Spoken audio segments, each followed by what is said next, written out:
Where have you been? We've been looking all over for you. Jenny. Jenny, please. Can we talk?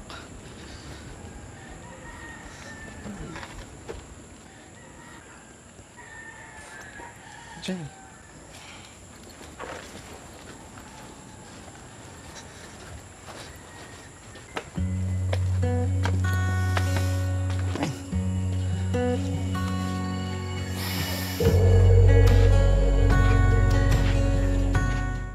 I know I should have not come. Pero, ayoko umuwi ng hindi malinaw yung sa atin.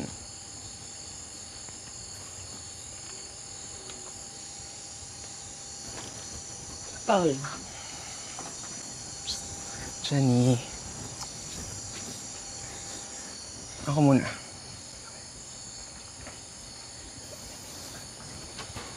Okay, listen. Go.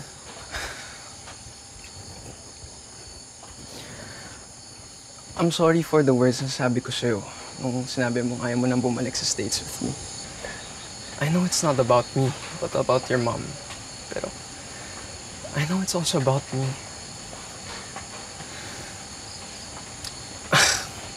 I don't want to lose you, okay? It's not about that naman, Paolo eh. You know why I don't want to go back to the States, diba? And it's not about you. It's about Mom. And the man she married. And all of his children. And then what? Ha? Iwan mo yung mommy mo sa mga taong yon? Ganun ba? I don't know, okay? I don't know!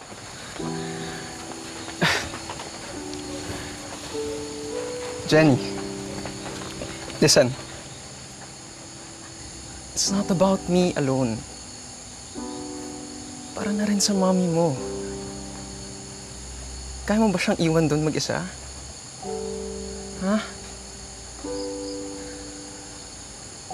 Ha? Yeah, come here.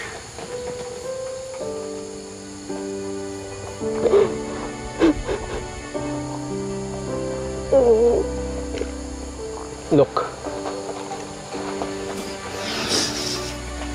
Kung ano man yung desisyon mo, I will respect that.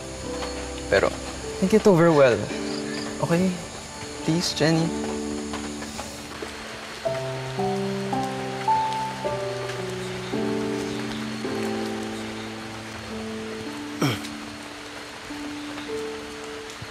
Kanina ka pa dyan? Hindi ka makatulog, no? Nababagabag ka dahil sa pagdating ng Paolo na yun. Actually, you know what? Mas nababagay pang ako dahil sa'yo eh. Ano ibig mo sabihin? Tagal na natin hindi nagkita, Eloy. 11 years na din yung dumaan. Masaya ako nakita kita ulit. Sobrang saya ko na nakita kita. Pero nalilito ako. Nalilito ako, hindi ko alam gagawin ko. May parte sa akin na sinasabing, oo, mahal ko si Paolo. At masaya ako sa kanya. Pero gusto ko din magstay dito. I wanna stay here and chase my dreams. Ituloy yung mga plano ko. Pero alam mo, na-realize ko din. Tama yung sinabi mo. Tama ka. Sundin kung ano yung magpapasaya para sa mahal mo. Okay?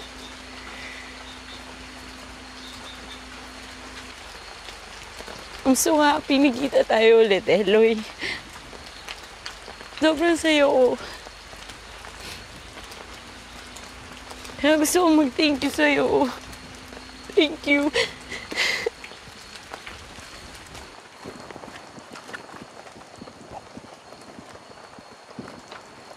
Gusto ko din naman manatili dito. Sama kayo. Sama kayo ni Manang.